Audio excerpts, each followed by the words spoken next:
Hey y'all, Eric here with another video. I decided to jump on this and I meant to do the video yesterday, but so much was going on and I actually forgot what I was going to do the video on. So yeah, like my housemate says, don't get old, and my response is always too late.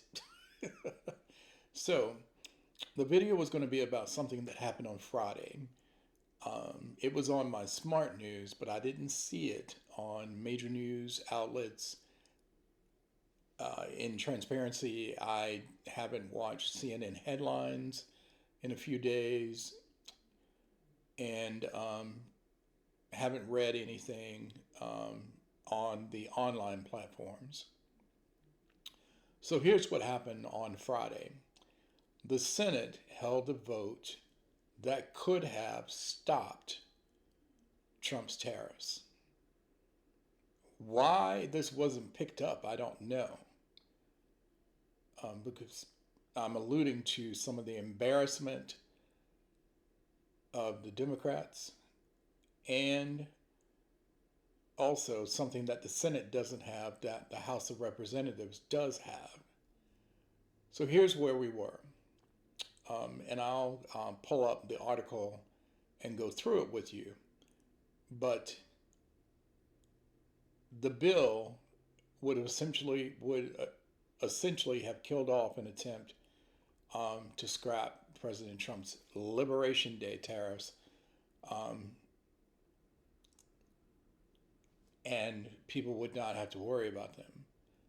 Particularly, like I said, my housemate is looking to buy a new vehicle this year, and it is a Kia Sportage. Well, Kia Sportage is an imported vehicle, even though there is a plant in Georgia that makes the vehicle. But because the headquarters is in Seoul, Korea, the tariff, the 25% tariff on imported vehicles will apply. And particularly because the plant in Georgia does not make the trim package that he wants.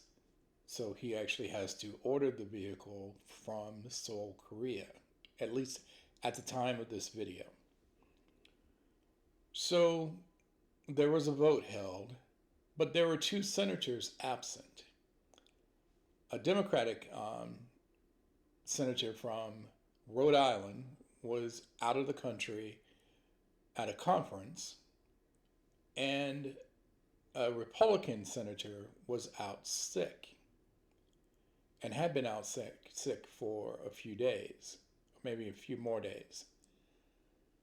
So that left the voting in a tie because while in the Senate, while they do hold a majority, three of the Republican senators, which I will get to, did vote with the Democrats, but it wasn't enough because the Democratic senator was out of the country, and then the other Republican senator who would have voted with the Democrats also was also absent, and so that became a tie, and the Senate president, the Senate leader, John Thune, compelled J.D. Vance to come back to Washington to break a tie, which he did, which scrapped and killed off this tariff bill.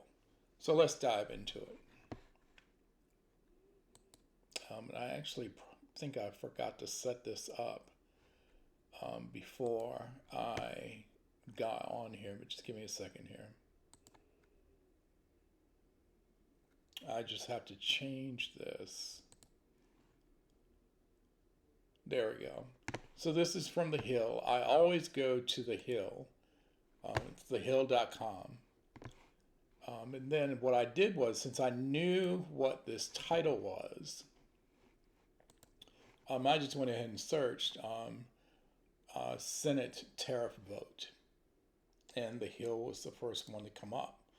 And so as you see right here, and I'm not going to play the video, but as you see right here, Senate Democrats were trying to pick up the pieces, or are trying to pick up the pieces after Republicans were able to kill off an attempt to scrap President Trump's Liberation Day tariffs because of attendance issues, depriving them of a rare opportunity to make a dent in the GOP's trade efforts. Democrats were on the verge of a second tariff related win on the Senate floor in a matter of weeks, only to see those hopes scuttled due to absences. The episode has left some in the caucus lamenting a missed opportunity. You think? Especially at a time when the party has little leverage or ability to throw its weight around in the chamber. Senator Peter Welch, who's a Democrat from Vermont, said, "I'd prefer to win it," he said curtly. Some Democrats are also pointing the finger at the leadership for mishandling the vote. The party needed all of its members in town for the vote in order for it to pass, but Senator Sheldon Whitehouse, who's the Democrat from Rhode Island who I was talking about, was in South Korea for a conference, putting them a vote down. Leadership knew about his trip for weeks ahead of time. Keep that in mind. Keep that in mind. Leadership knew about this conference weeks ahead of this vote. On top of White House's travel, Senator Mitch McConnell, the Republican senator from Kentucky, who is not running for re-election and who has become the bane of the Republican Senate's existence because here lately he has been siding with Democrats, who had voted in favor of a similar bill reversing tariffs on Canada earlier this month, was sick Wednesday and missed votes. That left the vote at a 49-49 deadlock and left some of the party upset that leadership hadn't accounted for those absences. So I'm going to stop right here for a second. So the Democratic leaders, Senator Chuck from New York is the minority leader in the Senate. And then, of course, Amy Gorbachev and some others that are usually at the podium when Schumer is pontificating at the mic, knew that this senator was going to be out of town. And they could have set up the vote in such a way that he would have been in town, which means the vote would have gone to the Democrats, irrespective of Mitch McConnell being sick. Of course, you can't predict that you're going to be sick. The other point that I want to make that is not in this article, which I'm surprised, is that, and that I alluded to earlier, that when I said that the House has something the Senate doesn't. Representatives in the House of Representatives can actually vote by proxy. If they know that they're not going to be there for a crucial vote, they can have another member submit their vote by proxy. Yes, the Senate does not have this. They have to create it.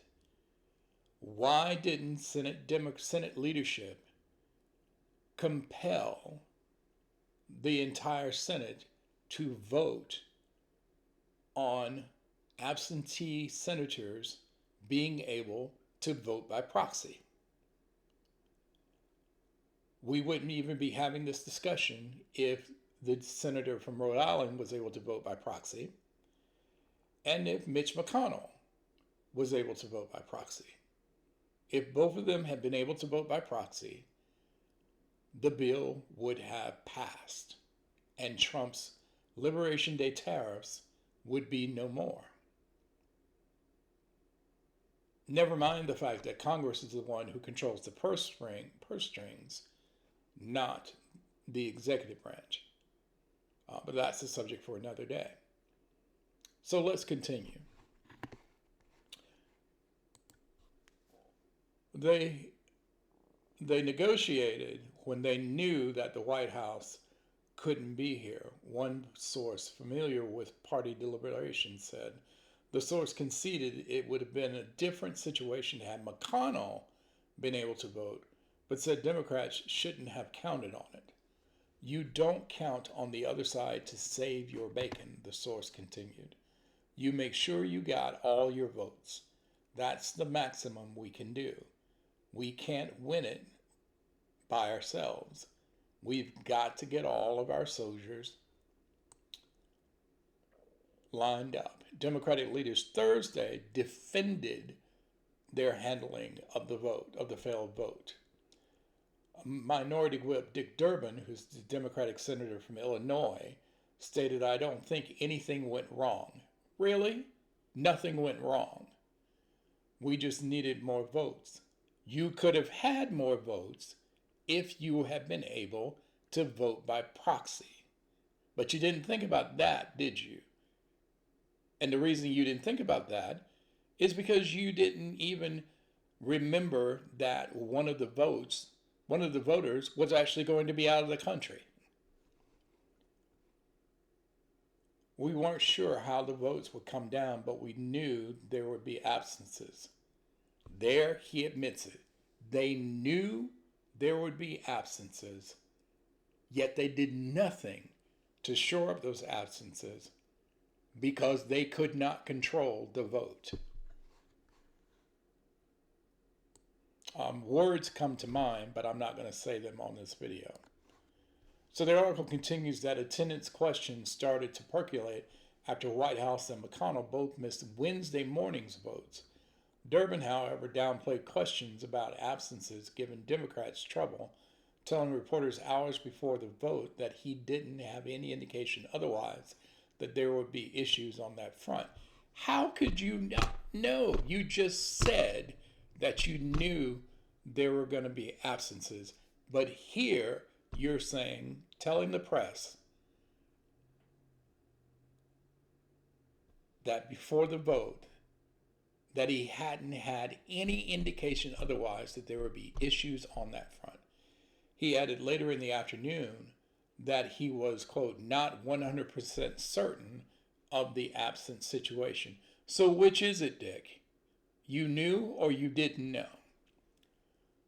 The Wednesday vote came almost a month after 4 Republicans, Senators Susan Collins of Maine, Lisa Murkowski of Alaska, Rand Paul of Kentucky, and Mitch McConnell, also of Kentucky, sided with every Senate Democrat on a resolution disapproving of Trump's levies against Canada. The Canada vote and the possibility of more defections led by Senate Majority Leader John Thune, who is the Republican senator from South Dakota, and Senate Majority Whip John Barrasso, the Republican senator from Wyoming, to employ members over their Tuesday lunch to stick together, with an eye toward keeping those voting with Democrats to a minimum. Collins, Murkowski, and Paul again voted with the Democrats, but Republicans had an opportunity, with McConnell's absence, to play some hardball in the form of a vote to table a measure that would have allowed the chamber to bring the bill up for a vote again in short order. Vice President Vance appeared to break the deadlock. Despite the vote failure, some Democrats still viewed the situation as a win because it forced Vance and Republicans to vote in favor of the sweeping tariffs that has sent the stock market on a roller coaster. I'm going to stop right here. I'm going to stay on the article just to make this point. The Democrats were calling this a win. The win would have been, had you taken care of the vote, that would have stopped it. It is not news that the Republicans are siding with Trump in favor of these tariffs. Everybody knows that. And if you're thinking that's going to be a talking point in the 26 elections, midterms, that's already a talking point. Stop trying to invent the wheel. The article goes on to say it was a win-win either way. If we won the vote, it was a good win like we won the Canada vote, Senate Minority Leader Chuck Schumer, Democrat of New York, told reporters Thursday. But we knew if we lost, every single Republican, including those up for election, was the single vote that kept these onerous tariffs on the backs of the American people. That's just double talk. Republicans own it. They care so much about tariffs. They had to bring J.D. Vance to come in and break the tie. They own it now. They're stuck, Schumer continued. We wanted to have the vote to show the contrast with Trump on the 100th day.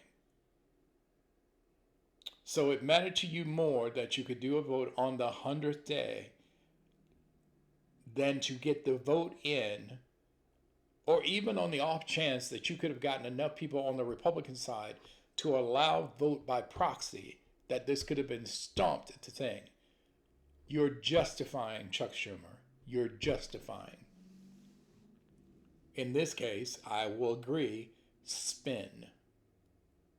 The minority party was also quick to note that the resolution was non-binding and would have been dead on arrival in the House as if it had cleared, just like the Canada resolution was.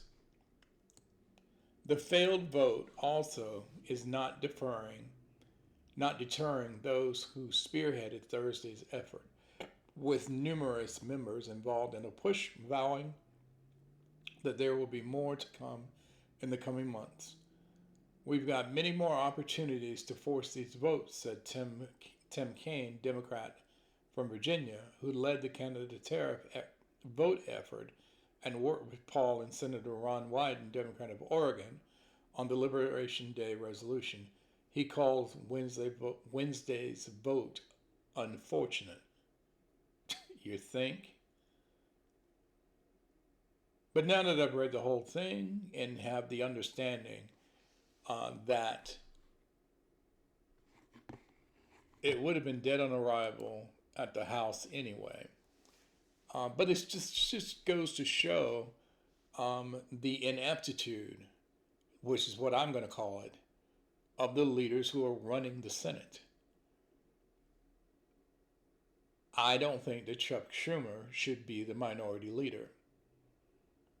And I'm also thinking that maybe Alexandria Ocasio-Cortez should run against Chuck Schumer in the midterms next year. I think she should. At this point today. The only thing that's stopping me in that way of thinking is that if she can hold that House seat. She can. And that would be one less vote we would have to come up with to take the House back. But I will say this, the Democratic leadership better start showing some onus and showing their constituents of those left of center, the progressives, the independents, women and other minorities. You need to be showing some people something. Otherwise, you may find out during the midterms that you've lost your seat. Because this is getting tiresome. It is. It's getting tiresome. Even me as a small business owner, sort of being affected by the tariffs because of the equipment that I need to do my business, and I'm having to pinch pennies because I have a fixed business budget that I can't deviate from. And if something happens, I have to pull from that budget to fix something else. So this is ridiculous. They're talking about they have no leverage. Yes, they do. Yes, they do. They can do things. They could actually be campaigning and doing videos and sending out mailings to their constituents about potential candidates to take the House and the Senate back during the midterms. But none of them are doing that, at least that I could see. But anyway, I just thought that I would bring that back to your attention. Bring that to your attention. It's interesting that they, number one, knew about the absences and didn't do anything to shore that up. Know that they could vote to install on every vote that a senator has can vote by proxy if they know they're going to be present for voting. And three, making excuses about why the vote was lost. And trying to do this as grandstanding on the 100th day of Trump's presidency. There's more than enough evidence already out there than for the Senate to be wasting its time doing this, particularly when they knew it wasn't going to mean anything. There are more productive things that they could be doing. But I'm digressing now. So I just wanted to bring that to your attention. Before I go, also, just a little personal note. On my type 2 diabetic journey, I have started Ozempic today. So the plan is to, in concert, straight insulin and then the Ozempic to get my glucose numbers down. So I do my insulin shots every day, and I do the Ozempic once every 7 days. So I've decided to do the Ozempic on Sunday, the day that I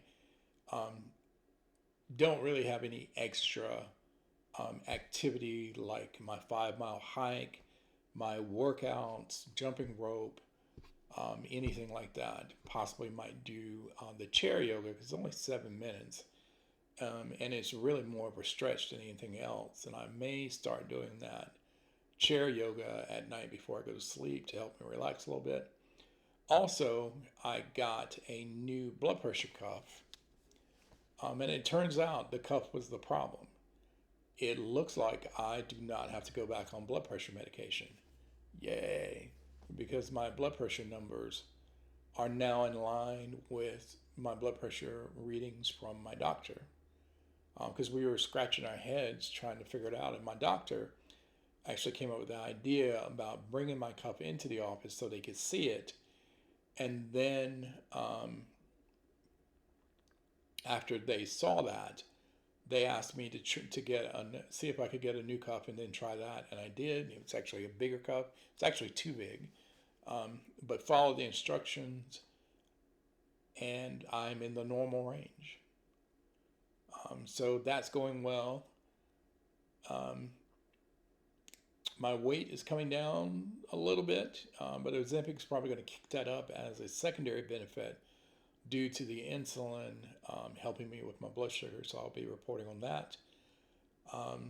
In that journey, what I'm doing I weigh myself on Sundays and I take a picture to document that. And I'm going to do a collage of those pictures when I get to a goal point to show my physical progress. And so that's my news. Trying to figure out this nutrition thing, what I can drink and what I can't drink. I have to give up orange juice. I have to give up chocolate milk. I have replaced the chocolate milk with a protein shake that I drink before I go on my 5 mile walk. So I will get up, I'll do the chair yoga to wake up and stretch. I'll do my body and weight workout, and then I will go on my 5 mile walk. And then come back and eat some food. And what I wasn't doing before that I have to do now is I was focusing on salt, because salt is an enemy of your blood pressure. But it turns out, and I was trying to keep my sugar intake down too, but it turns out while I was looking at the fats, I wasn't paying attention to the carbs. And so I'm having to look at that now too. The lower carbs. I got to get me another food scale so I can measure things out. That way I can have accurate numbers to put in the apps so that those reports are accurate when they go to my doctor. Using the My Sugar app that's connected to the AccuCheck blood sugar reader. The finger pricks and all that is fine. Getting the reading is fine, and that automatically connects to the My Sugar app. But trying to get food in there, the first time I did it, it was fine. It was easy. But now I can't even find out where to put my blood pressure numbers or anything. So I'm just going to have to look at that to see if I can download an app with the blood pressure cuff, see if I can connect that to the sugar app, or I may have to get another app. But I'll be talking about that on future videos. As I said, chronicling my journey as a type 2 diabetic. So that's all for right now. Take care. I hope you had a great weekend. And if you, hopefully you were able to enjoy the Love and Life Festival if you were in Charlotte. I did not go this year. But like I said, I will see you on the next video. Have a great week and look for my next video.